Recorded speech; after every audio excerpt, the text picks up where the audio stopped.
আসসালামু আলাইকুম রহমতুল্লাহ। ইন্না লিল্লাহি ওয়া ইন্না ইলাইহি রাজিউন। একটি শোক সংবাদ, আমাদের বড় ভাই আমির ভাই ইন্তেকাল করছেন।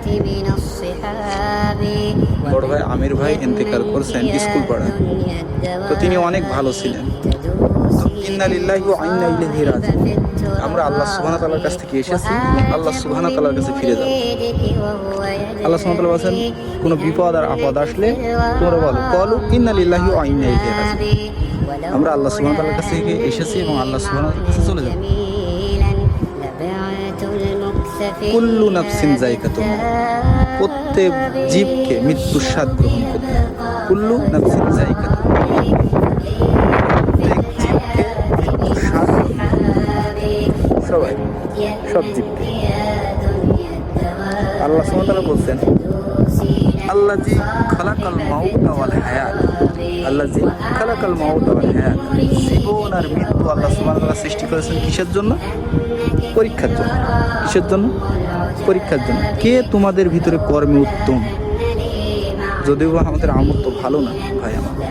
তো আল্লাহ সুবহানাহু ওয়া তাআলা বলছেন, আল্লাযী খালাকাল মাউতা ওয়াল হায়াতা। আমি আল্লাহ সুবহানাহু ওয়া তাআলা তোমাদেরকে মৃত্যু সৃষ্টি করেছি কিসের জন্য? তোমাদেরকে সৃষ্টি করেছে কিসের জন্য? আর এই মৃত্যু সৃষ্টি করেছে কিসের জন্য? এটার জন্য যে তোমাদের ভিতরে কে সব থেকে কর্মে উত্তম। কারণ কিয়ামতের দিন যখন ধরা হবে যে তোমরা কেন ঈমান আনোনি, আমার ইবাদত করোনি, আমার কোরআন হাদিস কেন তোমরা আল্লাহর দুনিয়ায় প্রতিষ্ঠিত করোনি এবং এই অনুযায়ী কেন চলুন, তখন সবাই বলবে যে আল্লাহ সুবহানাহু ওয়া তাআলা আপনি যদি আমাদেরকে উত্তম রিসালাত পাঠাতেন আমরা তো মেনে নিতাম। তো আল্লাহ সুবহানাহু ওয়া তাআলা এই জন্য জীবন আর মৃত্যু সৃষ্টি করেছেন। আল্লাহ জি খালাকাল মাউতা ওয়াল হায়াতা। আল্লাহ সুবহানাহু ওয়া তাআলা জীবন আর মৃত্যু সৃষ্টি করেছেন পরীক্ষার জন্য, যে আমাদের ভিতরে কে সর্বোচ্চ উত্তম, কে সর্বোচ্চ। এটা হচ্ছে দুনিয়াটা হচ্ছে পরীক্ষা।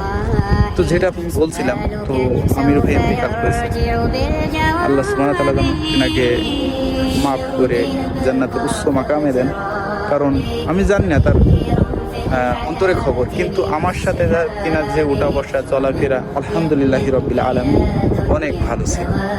আমি যখন দেশে ছিলাম তো আমার সবার সাথে তো উঠা বসা ছিল না, আমি একটু মিডিল ক্লাসের ফ্যামিলির ছিলাম। তো সবার সাথে তার উঠা বসার আমার তত জ্ঞান না। তো এই ভাইদের সাথে উঠা বসা করতাম, তারপর হাফিজ চাচার সাথে উঠা বসা করতাম। তো যেহেতু ওই দোকানে আমি যখন যেতাম, তো আমারে আমির ভাই যে কোনো জিনিস বলতো যে ইমরান তুমি নাও, নিয়ে বাসায় যাও, পরে টাকা দিলেই হবে। কারণ আমির ভাই ভালোই জানতেন যে ইমরান কখনো বাকি কিছু নেয়। আমি কিছু কিনলেই নগদে কিনি, তাছাড়া আমি বাকি কিছু কিনি। তো আমার ভাইয়ের সব সময় দোকানে গেলে ভাই আমার সব সময় যে কোনো কিছু না কিছু আমারে দিত। ইমরান এটা নাও, তোমার কাছে টাকা না থাকলেও সমস্যা নেই, তুমি পরে দিও। আর একটা জিনিস আমার ভাই সুন্দর করে মহব্বত করে বানিয়ে খাওয়াতো, সেটা হলো পান, মিষ্টি পান। আমি কিন্তু পান, বিড়ি, সিগারেট, অন্যান্য কিছু আমি কিছু খাইনি, নিশ্চয় দ্রব্য জিনিস। সেহেতু ভাইয়ের দোকানে গেলে ভাই কিন্তু আমার সুন্দর করে মিষ্টি পান বানিয়ে আমাকে দিত। ভাই বলতে যে সমস্যা নেই, মিষ্টি পান তোমার একটা বানিয়ে। তো অনেক সুন্দর করে সব কিছু মিষ্টি জিনিস বেশি বেশি দিয়ে আমার দিত।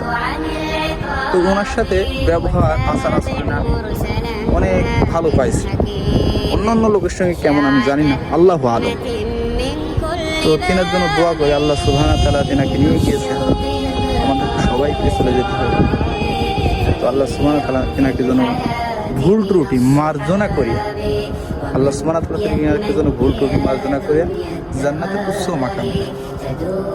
এমনটা আমি বলতে পারি না যে আল্লাহ সুবহানাহু ওয়া তাআলা আপনি জান্নাতে দিয়ে দেন। আমরা জানি না যে কে জান্নাতি কে জাহান্নামী, আল্লাহু আলাম। তবে এটা বলতে পারি আল্লাহ সুবহানাহু ওয়া তাআলা আমার সাথে তার কোনো সময় কষ্টদায়ক কথা বলিনি, কষ্ট দিইনি। আমার নজরে আমি যতটুকু দেখেছি ভালো দেখেছিলাম। আল্লাহ আপনার কাছে দরখাস্ত করি, দোয়া করি, ভুল ত্রুটি যদি থাকে আপনি ক্ষমা করে দিন। এইভাবে দোয়া করি, সবার জন্যই করি। তো এই যে বিষয়টা বললাম আমি, আল্লাহ সুবহানাহু ওয়া তাআলা কিসের জন্য আমাদেরকে দুনিয়ায় পাঠাইছে, আসলে এই বিষয় কেন্দ্র করে আমাদেরকে শিক্ষা অর্জন করতে হবে। কারণ আমাদেরও তো মৃত্যুর সামনে। আমি দুনিয়া এখন আছি, কথা বলছি আপনাদের সাথে, হয়তো বা আমার কখনো মওত হয়ে যাবে আমি জানি না। তো আমাদের সামনে যে মওতের তৈরি করতে হবে, যে সামনে যে আমাদের মওত রয়েছে, এটা তৈরি করতে হবে যে আমি যে এই মৃত্যু মোকাবেলা কিভাবে করব, যে আমার যখন মৃত্যু হয়ে যাবে আমার তো হিসাব শুরু হয়ে যাবে, তখন কিভাবে আল্লাহ সুবহানাহু ওয়া তাআলার সামনে দাঁড়াবো। তো এইটা আমাদের ভিতরে তৈরি করতে হবে। আমিও তো শুধু ভুল করে ফেলবে আর আল্লাহর কাছে ক্ষমা চাই, আল্লাহ ভুল হয়ে গেছে ক্ষমা করে দিন। কি করবো ভাই, মৌত যে কখন এসে যাবে আল্লাহু আ'লাম, আমি জানি না। তো আপনাদের কাছে সবার কাছে দোয়া চাই, দোয়া করি আপনারা সবাই 5 ওয়াক্ত নামাজ পড়ার চেষ্টা করুন এবং হক পথে চলার চেষ্টা করুন আর আল্লাহ দ্বীন প্রতিষ্ঠা করার চেষ্টা করুন। অল্প কিছু জিনিস আছে ইসলামের বেসিক জিনিস, এগুলো করলেই বাস এনাফ, বেশি কিছু করা লাগবে। তো মৌত হয়ে গেলে তখন আর কোনো কিছু করার থাকবে না ভাই। তো আপনাদের কাছে আমার এটাই রিসালাত, আপনারা নামাজ পড়েন, আল্লাহ সুবহানাহু ওয়া তাআলা যেগুলো বলছেন সেগুলো মেনে মেনে চলেন। দেখেন কষ্ট হবে না ইনশাআল্লাহ, ভালো লাগবে ইনশাআল্লাহ। নামাজ যখন পড়বেন তখন মনের ভিতরে ফুরফুরি আসবে, ভালো লাগবে ইনশাআল্লাহ। তো এই নামাজের দাওয়াত দিলাম আপনাদের, আর সামনের দিকে আমরা মৃত্যুর তৈরি করি ইনশাআল্লাহ। আসসালামু আলাইকুম ওয়া রাহমাতুল্লাহ।